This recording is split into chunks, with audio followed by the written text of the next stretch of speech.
Hi everyone, thanks very much for sending in your questions. I'm Marcellina Chikasha, the interim leader for the ADP, a new political party that was formed in Zimbabwe in April 2014. I'll just go straight to the questions from Pardon Jones, and he wants to know who I am. I'm basically just a 42-year-old woman, mother of 2 children, divorced after being married for 11 years. I'm an accountant by training. I trained with Ernst & Young and then went into formal employment with a few publicly listed companies where I held positions that varied from head office accountant to financial manager to acting general manager. And it was in 2003 that I then left and decided that I wanted to really work with people and develop communities. And I started 2 foundations, one Kuyamura Foundation and the other one is called Tavavanu Trust. The 2 foundations did a lot of work, especially in Harare and surrounding areas, developing orphanages, putting infrastructure in schools, putting water, starting projects, gardening projects, piggeries and so on, and that's what I've been doing until I entered into politics in 2014. Hannah is asking, what is ADP's policy on succession? I guess that's a real hot potato in Zimbabwe right now. I would like to answer this question from a personal perspective and just say, for me, politics is not the be-all and end-all. You can always impact lives in many different ways, and even out of politics you still have that ability to bring about change in your nation. So I'm giving politics 10 years of my life, and already I've started grooming people to take up leadership positions in the party, and I've identified talent, and I read a lot of books, and there's one called Passing It On by Miles Monroe. And in that book, he really talks about what success means for leaders. And his thing is, if you are not a leader that can groom a successor, then you are not leading anything or anyone to anywhere. So I really took that and personalized it. And from the day I started, I've been grooming successors. So I don't think it will be an issue in ADP. Masimba on FB, he also asked me what sets me apart from the other politicians that we currently have. I don't really like to compare myself to people, because I think we're all individuals. We all have something unique that we can bring into the leadership debate in Zimbabwe. And I believe that I'm a unique combination of factors. And there's no point in really comparing myself to any of the leaders that are there currently. What I bring is a lot of heart.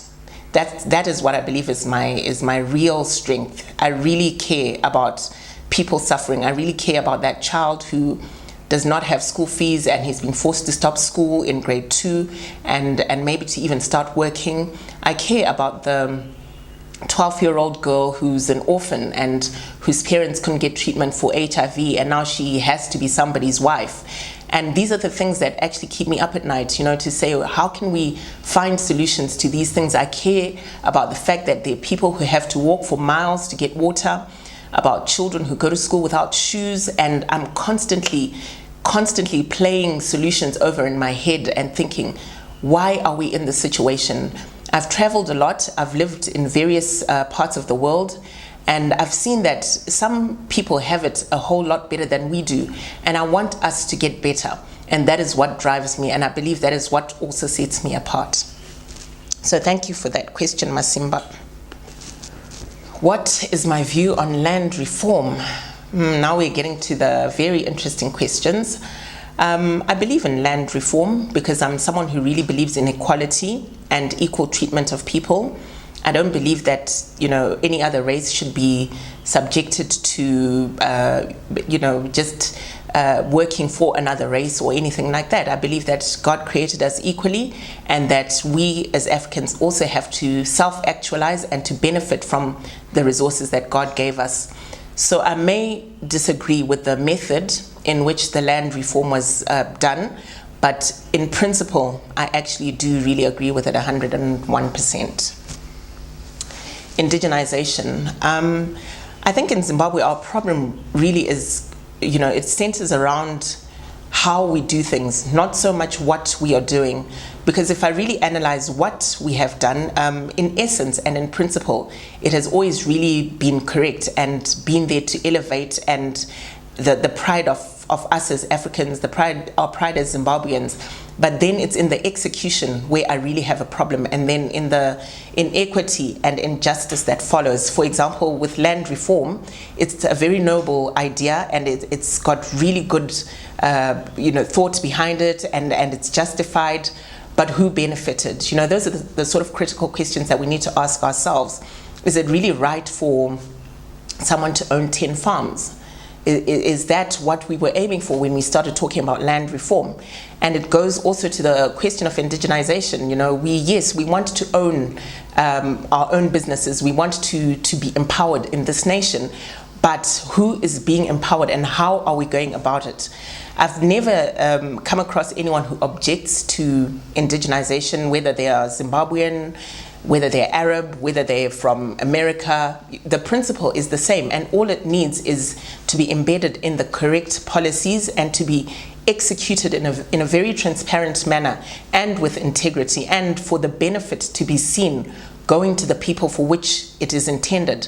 And I believe that is the missing link that we have in Zimbabwe. It's the missing gap, the follow through, the integrity, the transparency, the equity, the fairness. All those social questions then come into play, where we have a model that other African countries could actually follow.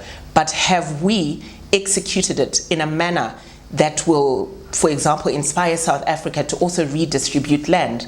I think we need to really address those issues and start being honest with ourselves. Takudzwa Chambakwe comes in and says, "Vanodzidonza here ndandi idzi." And I just want to say to Takudzwa, yes, andidzidonze inini ndiri ndega, but tinodzidonza because pamwe chete tinokunda. The issue of homosexuality, someone has brought that up. What is the party's view on that? Cynthia, she wants to know, in light of what the president has said about women leading, what chances do you think you have? Morrison wants to know if I'm complex enough to rule Zimbabwe. Tafadzwa Mkoi wants to know, what is our vision for Zimbabwe? What is the party's forte? That comes from Sir Mafi.